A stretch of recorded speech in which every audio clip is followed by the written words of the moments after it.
Hello my dear students, welcome to fiber educations.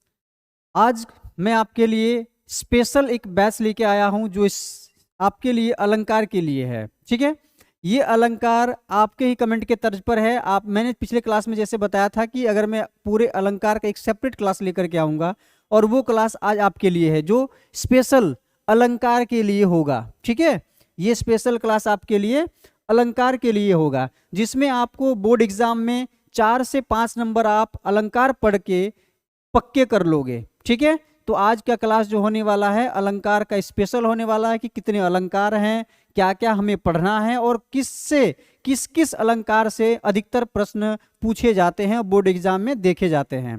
तो चलिए आज का सेशन स्टार्ट करते हैं। उससे पहले आप क्या करो, जल्दी से फटाफट इस सेशन को शेयर कर दो। ठीक है, चलिए आज का सेशन स्टार्ट करते हैं। अलंकार देखिए, हाँ, सेशन को स्टार्ट करने से पहले आपके सामने बोर्ड पर देखिए कुछ स्पेशल संबंधित महत्वपूर्ण प्रश्न है जो आप बताओगे कि इसमें से कौन सा राइट आंसर होगा। ठीक है, ये आपके सामने 4 प्रश्न है जो अलंकार के लिए स्पेशल है। आप कुछ एग्जाम्पल देख लेते हैं, आप सकोगे या नहीं सकोगे आप खुद बताना कमेंट करके। ठीक है, कि सर कौन सा वाला होगा। चलिए आपके सामने पहला प्रश्न है, 3 बैर खाती सो वे 3 बैर खाती, इस पंक्ति में कौन सा अलंकार है। आपके सामने है रूपक अलंकार, यमक अलंकार, और फिर अनुप्रास अलंकार और उपमा अलंकार। अब आप बताओ इसमें से कौन सा अलंकार होगा। चलिए दूसरा भी प्रश्न देखते हैं, पीपर पात सरस मन डोला, इस पंक्ति में कौन सा अलंकार लगा हुआ है। तीसरा प्रश्न देख लो, वही मनुष्य है जो कि मनुष्य के लिए मरे, इस पंक्ति में कौन सा अलंकार है। तो बहुत सारे अलंकार दिया हुआ है, जैसे रूपक अलंकार, ख उपमा अलंकार, ग अनुप्रास अलंकार, घ यमक अलंकार। इस तरीके से आप 5, 6, 7, 8 इस तरह से बहुत सारे प्रश्न देखने को मिल रहा होगा। अब आप बोलोगे सर हमने तो पढ़ा ही नहीं, फिर आप ये क्वेश्चन लेकर के आए। तो मेरे प्यारे बच्चों, मैं इसीलिए ये प्रश्न पहले लेकर के आया हूं कि आप इससे क्या समझ रहे हो। अगर आपको नहीं आ रहा है तो चलिए आज आपका डाउट मैं क्लियर कर देता हूं। आज का जो सेशन इसी बेस पर होगा कि अलंकार क्या है, कितने प्रकार हैं, और सर अलंकार को कैसे पहचानेंगे। मुख्य बात तो यही है कि अलंकार को अगर आप पहचान लेते हो कुछ ट्रिक के माध्यम से, कुछ अलंकार विशेष को पढ़ लेते हो, तो आपका एग्जाम में 4-5 नंबर पक्के कर जाओगे और 4-5 नंबर इजीली ले आओगे। तो चलिए, अभी तो समझ में नहीं आ रहा है, जब मैं आपको अलंकार क्लियर कर दूंगा फिर ये लास्ट में देखूंगा कि आप इसमें से कितना कर पा रहे हो। चलिए अब देखते हैं अलंकार। आपकी स्क्रीन पर क्या देख रहा है, अलंकार लिखा हुआ, अलम जोड़कार अर्थात अलंकार। अब आप बताओ कि अलंकार होता क्या है। चलिए मोटे तौर पर देखते हैं कि अलंकार का अर्थ होता है आभूषण।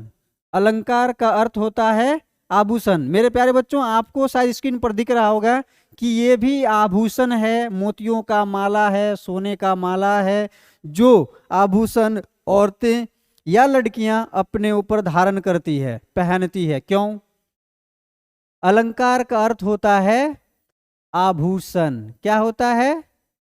आभूषण, है ना, आभूषण, आभूषण होता है।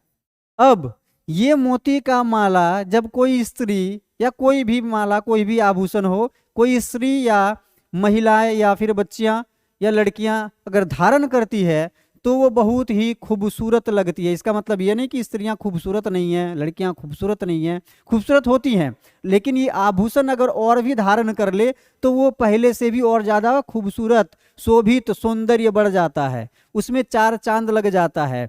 तो ठीक उसी प्रकार से ये जो अलंकार है, ये जो अलंकार आभूषण है, हिंदी में किसी भी कविता में, किसी भी काव्यांश में अगर लग जाए तो ये भी उस कविता का, उस वाक्य का, उस वाक्य खंड का क्या करता है, सौंदर्य को बढ़ा देता है, उसको एक ऐसा चमत्कार प्रदान कर देता है कि ये सुनने में, देखने में बहुत ही खूबसूरत हो जाता है, और इसका अर्थ भी कुछ अलग निकल करके आता है।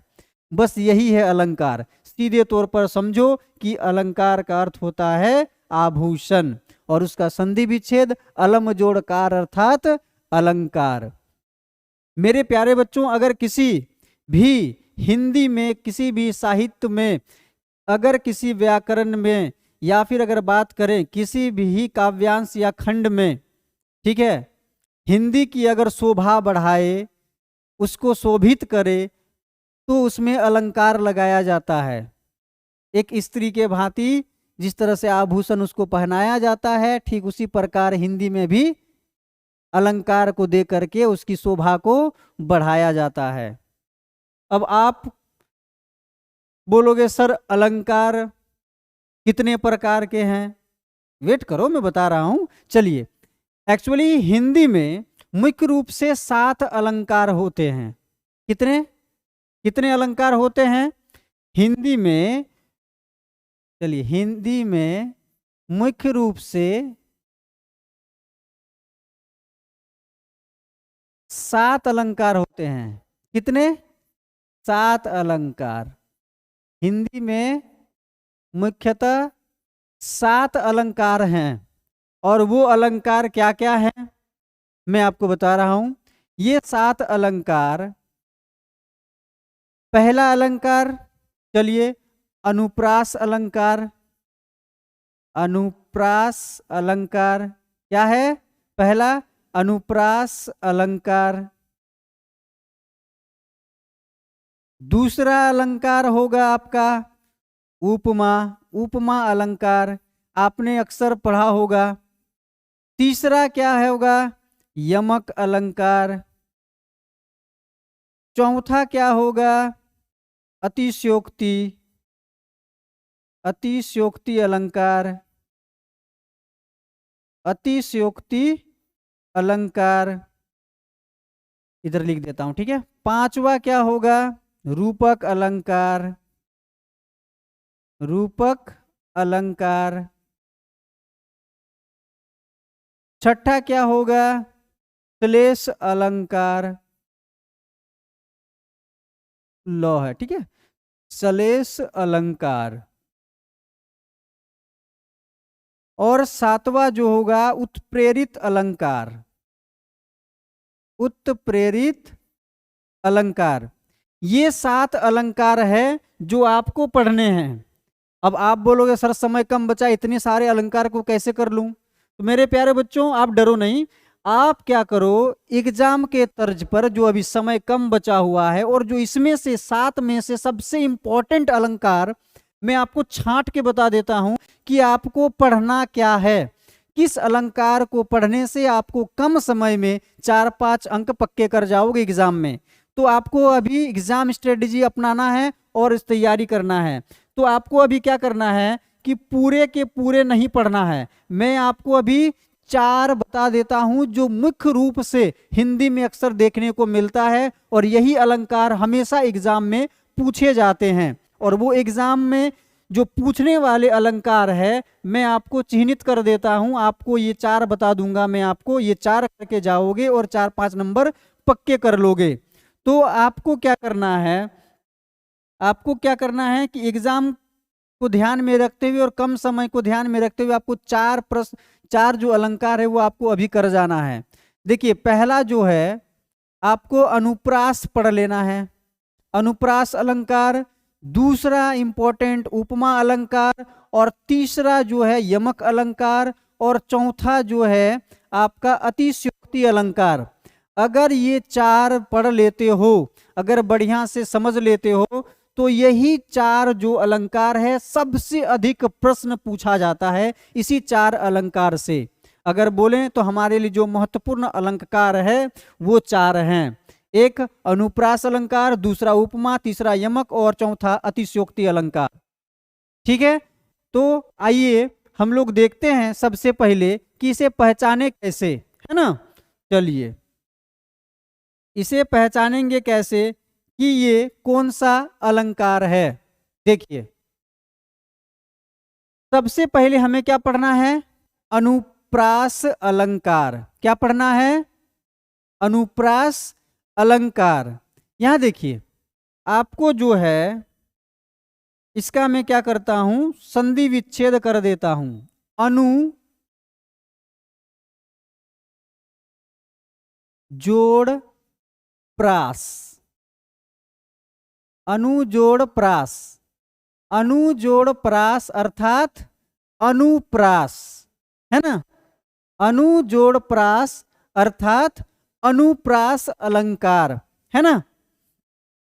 अब ये जो अनुप्रास है इसका अर्थ होता है, इसका अर्थ होता है, अनु का अर्थ होता है बार बार।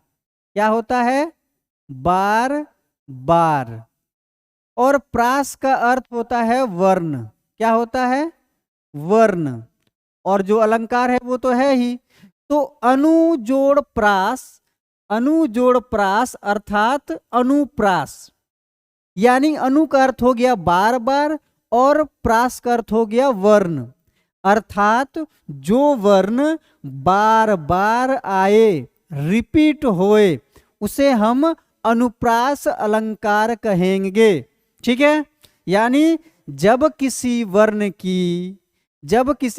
की बार बार आवृत्ति हो, जब किसी वर्ण की आवृत्ति बार बार हो और उसमें जो चमत्कार होता है, उसमें जो चमत्कार होता है उसे ही हम अनुप्रास अलंकार कहते हैं। क्या कहते हैं?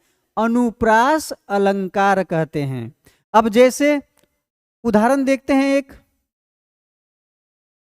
कैसे इसको समझेंगे बताओ। कुछ तो उदाहरण होना चाहिए, तब हमें समझ में आएगा कि क्या है। चारू चंद्र की चंचल किरणें, चलिए यहां पर एक मैं लेता हूं, चारू चंद्र की चंचल चंचल किरणें, क्या है कि चारू चंद्र की चंचल किरणें खेल रही थी जल थल में। चलिए, खेल रही थी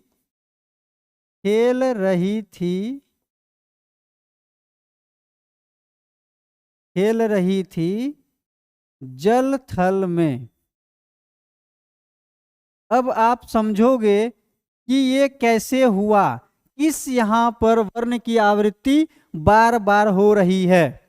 अब देखो यहां पर आप, क्या है कि चारू चंद्र की चंचल किरणें खेल रही थी जल थल में। अब देखो यहां पर जो च वर्ण है, यहां भी च, यहां भी च, यहां भी च, ये जो च वर्ण है इसकी आवृत्ति बार बार हो रही है। और इस वर्ड का चमत्कार देखो कि सुनने में एक कितना अच्छा लग रहा है कि चारू चंद्र की चंचल किरणें खेल रही थी जल थल में। तो यहां भी देखो ल ल ल, तो इसमें क्या है कि च वर्ण की आवृत्ति बार बार हो रही है। अर्थात जिस भी काव्य खंड में या वाक्य में किसी वर्ण की आवृत्ति बार बार हो तो उसे हम लोग क्या कहेंगे? क्या कहेंगे? अनुप्रास अलंकार। अब देखो दूसरा एग्जांपल देख लो आप, दूसरा एग्जांपल चलिए। रघुपति राघव राजा राम पतित पावन सीताराम, सुना होगा ये गाना। अब देखो यहाँ पे रघुपति राघव राजा राम।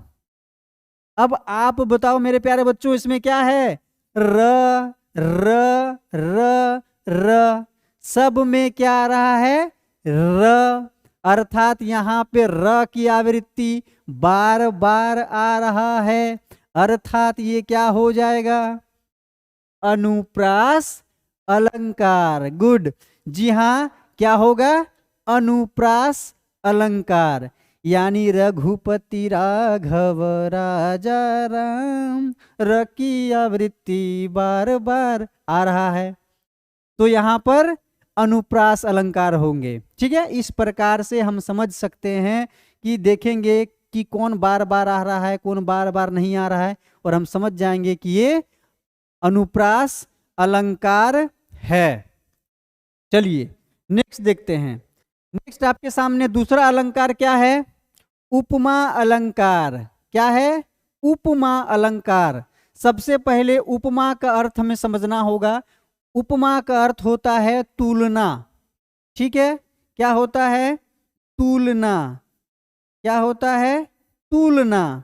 जब हम किसी का तुलना करते हैं, ठीक है, तो उसे हम उपमा अलंकार कहते हैं। हम किसी का उपमा करते हैं। हम क्या करते हैं ना, कोई रास्ते पर पार होता है और बॉडी बिल्डर होता है, हम क्या तुलना करते हैं, वाव क्या बॉडी बनाया बंदे ने, यार कितना गोरा है, मैं कितना काला हूं। इस तरीके से हम क्या करते हैं, तुलना करते हैं। अर्थात हम कह सकते हैं कि किसी दो वस्तुओं के गुण, स्वभाव, उसके आकृति, उसके बनावट में भिन्नता या समानता देखने को मिलता है, उसे हम उपमा अलंकार कहते हैं। ठीक है, यानी किसी की तुलना करें, किसी वस्तु या व्यक्ति के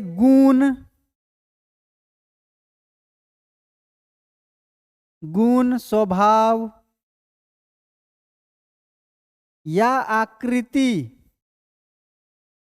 है ना, या आकृति, इसके बारे में हम समानता निकालते हैं या कोई भिन्नता निकालते हैं, तो वो क्या होता है, हमारे लिए उपमा अलंकार होता है। क्या होता है? उपमा अलंकार होता है। ठीक है, उपमा अलंकार यानी हम उससे क्या करते हैं, अपना भिन्नता निकालते हैं, डिफरेंस निकालते हैं या समानता निकालते हैं। समानता जैसे यार तुम्हारा तो बॉडी बिल्डर है, मेरा भी थोड़ी कम है, मेरा भी देखो समान है। या फिर मैं पतला हूं, वो भी पतला है, समानता हो गया दोनों का गुण में, स्वभाव में। यार वो तो बहुत फ्लुएंट इंग्लिश बोलता है, मैं भी बोलता हूँ फ्लुएंट, दोनों में समानता हो गया। यार वो तो बहुत अच्छे से अंग्रेजी बोल लेता है, मैं नहीं बोल पाता, दोनों में अंतर। तो इस तरीके से अगर किसी भी खंड में या किसी भी वाक्य में अगर आपको किसी भी वस्तु या व्यक्ति के गुण, स्वभाव, आकृति में समानता या भिन्नता दिखे, वो होता है उपमा अलंकार। उपमा करते हैं तो वो होता है उपमा अलंकार। अब जैसे सागर, एग्जाम्पल देखता हूं, ठीक है, नहीं ओ सॉरी, वो तो चल गया, चलो ठीक है, खाली हो गया, मैं खाली करने वाला था। चलो इसमें क्या है ना कि लेता हूं उदाहरण। इसमें क्या लेने वाला था मैं, उदाहरण लेने वाला था। चलिए इसका, भाई बार बार गायब हो जा रहा है। चलो देखो, इसका लेते हैं उदाहरण। हम क्या बताएं कि किसी भी व्यक्ति के गुण, विशेष, आकृति में भिन्नता या समानता दिखे, उसे हम क्या बोलते हैं, क्या बोलते हैं बताओ, उपमा अलंकार बोलते हैं। तो उपमा अलंकार के हम उदाहरण देखते हैं। कैसे? कैसे उदाहरण, सागर सा गंभीर हृदय, सागर सा गंभीर हृदय, गिरी सा, इधर से नहीं होगा शायद, इधर से होगा ना, चलो, गिरी सा मन चंचल, गिरी सा, गिरी सा मन नहीं, चंचल नहीं, यहां पर गिरी सा मन ऊंचा हो जाएगा। चलिए, गिरी सा मन, अच्छा यहां है ना ऊंचा। अब देखो यहां पर आपको कुछ दिख रहा होगा कि सागर सा गंभीर हृदय, सागर सा गंभीर हृदय और गिरी सा मन ऊंचा। अब यहां पर आपको एक अर्थ समझ में आएगा कि सागर जितना गहरा होता है, सागर का अर्थ क्या होता है, सागर का अर्थ क्या होता है? समुद्र, है ना, समुद्र। ये जितना गहरा हमारा क्या होता है, हम लोग का हृदय होता है। और ये क्या बता रहा है, भिन्नता बता रही है कि सागर इतना गहरा हमारा हृदय होता है। और गिरी सा, गिरी मतलब क्या होता है, पर्वत। गिरी का अर्थ होता है पर्वत। पर्वत सा जो ऊंचा अगर कुछ है तो वो हमारा मन है। क्या है? मन है। पर्वत सा ऊंचा हमारा मन है। चलिए, तो इस तरीके से अगर आपको देखने को मिले, किसी में उपमा, किसी में भिन्नता, किसी में समानता, अगर आपस की बात किया जाए तो हम समझ जाएंगे कि ये किसकी बात कर रहा है, किस अलंकार का बात कर रहा है। उपमा अलंकार का बात कर रहा है, जिसमें तुलना नजर आए। तुलना कर रहा है ना, कि मन जो ऊंचा होना चाहिए वो गिरी का होना चाहिए, गिरी सा होना चाहिए। और हृदय अगर हमारा गंभीर होना चाहिए तो वो किसके समान होना चाहिए? सागर के समान होना चाहिए। चलिए, तो आपने अनुप्रास देख लिया, उपमा देख लिया। चलिए अब आगे देखते हैं तीसरा इंपॉर्टेंट देखते हैं क्या है। तीसरा इंपॉर्टेंट जो है वो है, क्यों भाई गायब हो जा रहे हो, मन नहीं है? चलो, यमक अलंकार क्या है आपके सामने? यमक अलंकार। अब यमक अलंकार हम किसे कहेंगे, बताओ? यमक अलंकार किसे कहेंगे? चलिए देखते हैं। यमक अलंकार अर्थात जिस अलंकार में, जिस अलंकार में समान समान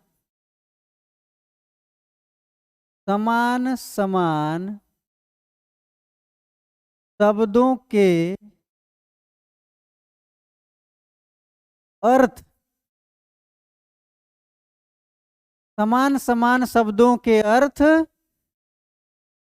अलग अलग हो। शब्दों के अर्थ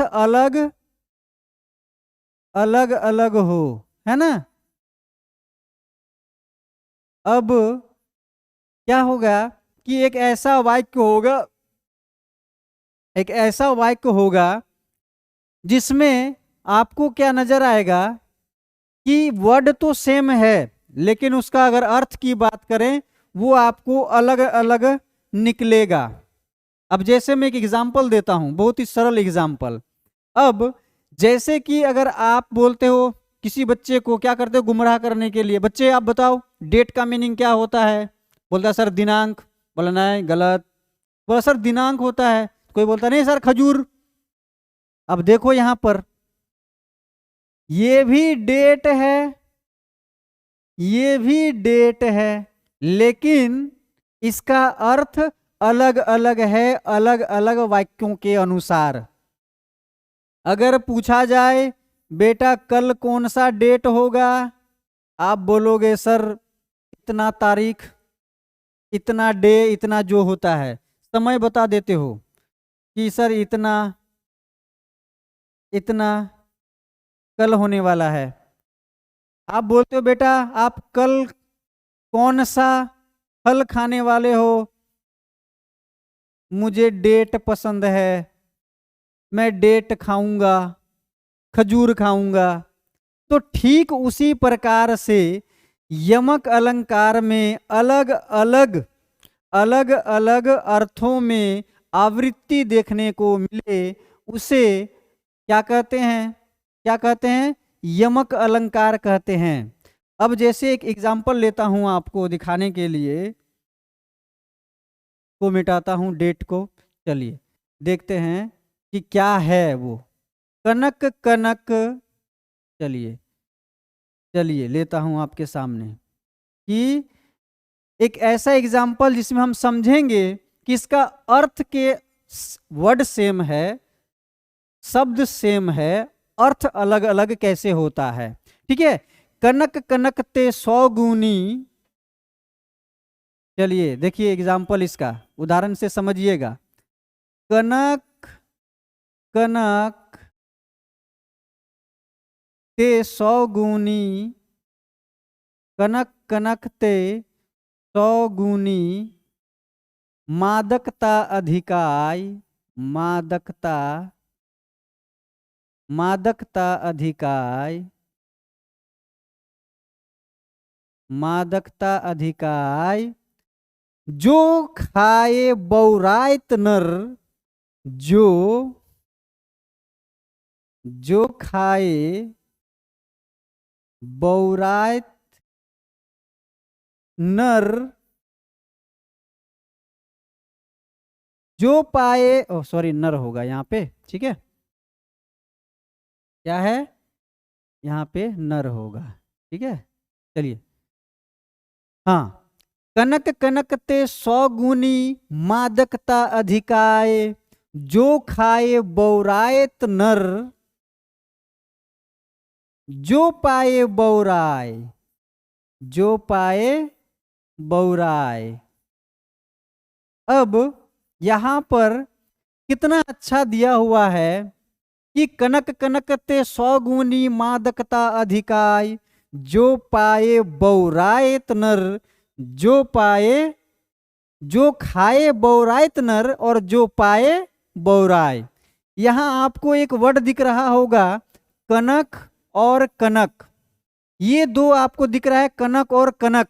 इसका अर्थ ये होता है कि एक का अर्थ होता है, कनक का अर्थ होता है, एक कनक का अर्थ होता है धतूरा, है ना। कैसा रहता है ये, वैसे कांटा कांटा रहता है धतूरा, आपको अक्सर देखने को मिलेगा, है ना, इस तरीके से रहता है फल। और दूसरा का अर्थ होता है, दूसरा का अर्थ होता है सोना। अब आप देखो यहां पर इसका मीनिंग निकालो, अर्थ निकालो कि कनक कनक ते 100 गुनी मादकता अधिकाय, मादकता अधिकाय, जो खाए, जो खाए यानी जो धतूरा खाता है वो भी मस्त मोला बन जाता है, मस्त मदहोश हो जाता है।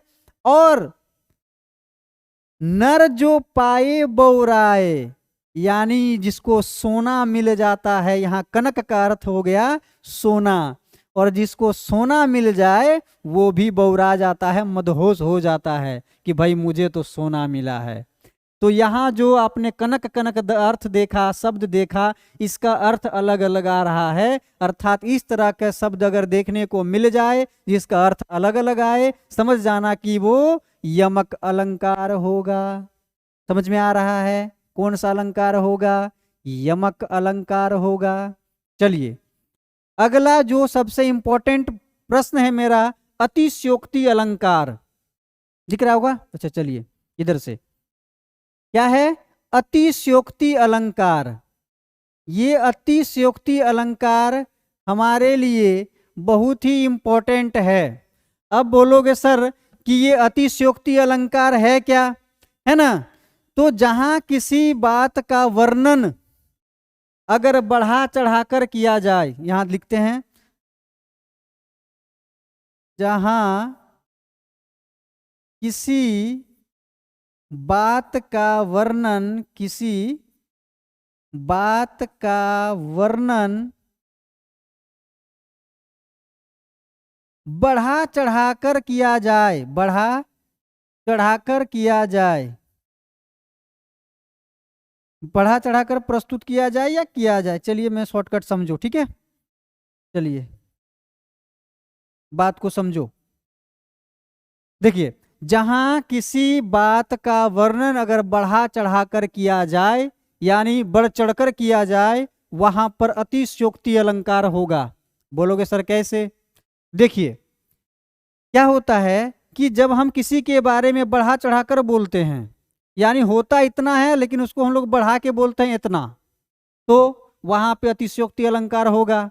अब जैसे कोई क्या करता है ना, सक्सेस कर लेता है, तो उसके बारे में एक अलग कहानी होती है कि हमने तो सर ये किया था, ये स्ट्रगल किया था, हमने खूब मेहनत करी, ये किया, आज मैं यहाँ पर हूँ।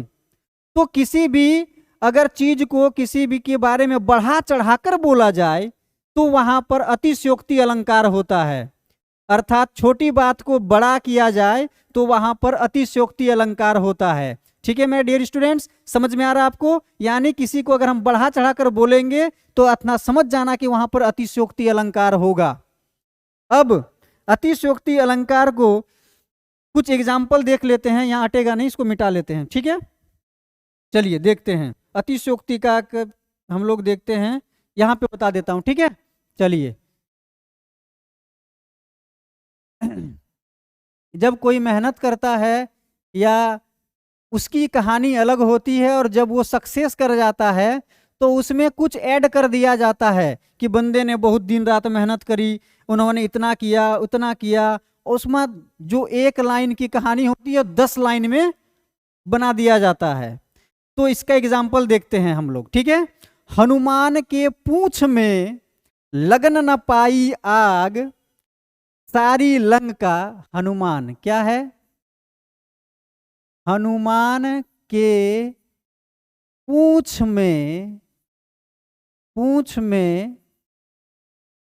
लगन न पाई आग, लगन न पाई आग। ठीक है, हनुमान के पूंछ में लगन न पाई आग, सारी लंका जरी गई, गए निशाचर भाग। सारी लंका जारी गई, गए निशाचर भाग, गए निशाचर भाग। यहां देखिए जो इस काव्य छंद में बताया गया है कि हनुमान के पूंछ में लगन न पाई आग, सारी लंका जारी गए, गए निशाचर भाग। यहाँ पर हनुमान जी के बारे में बढ़ा चढ़ाकर प्रस्तुत किया गया इस पंक्ति में कि जो हनुमान जी हैं उन्होंने सारे लंका में आग लगाकर रख दिए और सारे जो निशाचर जो राक्षस थे वो भाग गए। ठीक है, चलिए तो इस तरीके से जो बढ़ा चढ़ाकर अगर किसी में बात किया जाए तो वो अतिशयोक्ति अलंकार होगा। क्या होगा? अतिशयोक्ति अलंकार। तो मेरे प्यारे बच्चों आपको समझ में आ गया होगा कि सारे अलंकार स्पष्ट हो गया होगा कि वो कौन सा अलंकार है कौन सा नहीं है, आपको समझ में आ गया होगा। चलिए अब क्या करते हैं ना, हम लोग देखते हैं कुछ एमसीक्यू क्वेश्चंस को, कुछ एमसीक्यू क्वेश्चंस को अब देख लेते हैं जो आपके स्क्रीन पर सबसे पहले आए थे, है ना। अब देखिए आपके सामने, आप तुरंत इजीली बता दोगे कि 3 बैर खाती सोवे 3 बैर खाती, इस पंक्ति में कौन सा अलंकार है? देखिए यहां पर क्या है, यहां पर बैर है, यहां पर भी बैर है, जिसका अर्थ अलग अलग होए क्या कहते हैं? यमक अलंकार कहते हैं। इसकी आवृत्ति अलग अलग हो, अर्थ अलग अलग हो वहां पर, तो इसका राइट आंसर हो जाएगा ख। अब देखिए पीपर पात सरस मन डोला, इस पंक्ति में थोड़ा सा और बढ़ता, इस पंक्ति में कौन सा अलंकार है? इसमें भी जो आपको मतलब जो है इसमें थोड़ा और बढ़ता है यहाँ पे। ठीक है, पीपर और भी आगे बढ़ता है, इस पंक्ति में थोड़ा सा मिस्टेक हुआ है, ये भी क्या हो जाएगा? यमक अलंकार हो जाएगा। ठीक है, चलिए राइट आंसर घो। अब देखिए वही मनुष्य है कि जो मनुष्य के लिए मरे, यहां पर क्या हो जाएगा आपका? यहां पर क्या हो जाएगा आपका? वही मनुष्य है जो मनुष्य के लिए मरे, इस पंक्ति में आपका हो जाएगा, किसका उपमा कर रहा है? मनुष्यों के बारे में। ठीक है, यानी उपमा हो जाएगा, उपमा अलंकार। सो सुख सूजन मोही स्वानी, यानी देखिए यहां पर तो सुख सूजन मोही स्वानी, इसमें क्या हो जाएगा आपका? देखिए सु शु शु सब में स आ रहा है, यानी इसमें वर्ण की आवृत्ति हो रही है, यहां पर हो जाएगा अनुप्रास अलंकार। चलिए अगला देखिए, समझ में आ रहा है ना आपको इजीली? चलिए पटपित माणव रतीत तड़ित रोचि सोची नौमी जनकम सुतावरम, आगे दिनबंधु दिनेश दानव दैत्यवंशम निकंदनम, इसमें और आगे है। इसमें क्या किया है गया है कि इसमें बढ़ा चढ़ा करके बात को दिखाया गया है थोड़ा सा, है ना। इसमें क्या किया है कि प और च का मात्रा आया हुआ है इसमें भी, तो इसमें भी क्या हो जाएगा, अनुप्रास अलंकार सॉरी होगा। ठीक है, चलिए, नवल सुंदर श्याम शरीर की सजल निरद सी कल क्रांति। यहां इसके जो है नवल, नया, सुंदर, इसके बारे में क्या किया गया है कि इसके बारे में बढ़ा चढ़ाकर बताया गया है। ठीक है, तो इस तरीके से आप जो प्रश्न देख रहे हो सारे को आप इजीली कर सकते हो। ठीक है, चलिए, संदेशनी मधुबन कूप भरे इस पंक्ति में कौन सा अलंकार है? यानी इसमें जो आपको 7वां प्रश्न दिख रहा है वो 7वां क्या बता रहा है कि मधुबन कूप भरे, इसमें मधुबन की विशेषता उसको बढ़ा चढ़ा करके दिखा गया है, यानी अतिशयोक्ति अलंकार होगा। उसकी चीख से मेरे कान फट गए, उसके चीख से मेरे कान फट गए। अब सोचिए इसमें कितना बढ़ा चढ़ाकर बात कहा गया है कि अगर वो चीखता है तो मेरा कान फट जाता है, यानी उसको चीख को जो है बढ़ा चढ़ाकर दर्शाया गया है। यानी अभी मैंने बताया कि ये भी जब बढ़ा चढ़ाकर इसके बारे में बोला जा रहा है अर्थात अतिशयोक्ति अलंकार होगा, न अनुप्रास होगा, न यमक होगा, न रूपक होगा। तो मेरे प्यारे बच्चों, ये जो 8 MCQ थे आपको अच्छे से समझ में आ गया, आपको सारे डाउट क्लियर हो गए। तो उसी प्रकार से जितने भी आपको अलंकार देखने को मिलेंगे, ये 4 अलंकार जो है जो मैंने बताया आपको, ये सारे अच्छे से कर जाओगे तो 4-5 नंबर जो है पक्के कर लोगे एग्जाम में। ये आपके लिए बहुत ही इंपॉर्टेंट क्वेश्चन है और जो ये 4 इंपॉर्टेंट अलंकार है आपके लिए बहुत ही महत्वपूर्ण है। तो मेरे प्यारे बच्चों, आप वीडियो में बने रहेंगे, इसको 3-4 बार देख लेना, अच्छे से समझ लेना, कर लेना, और फिर आप बोलोगे वाह गुरुजी आपने क्या बताया है, ये तो इसी से एग्जाम में आ गया। चलिए, आज का सेशन यहीं समाप्त करते हैं। बहुत बहुत धन्यवाद, आपने इस सेशन तक जुड़ा रहा, और आज के लिए इतना ही। जय हिंद।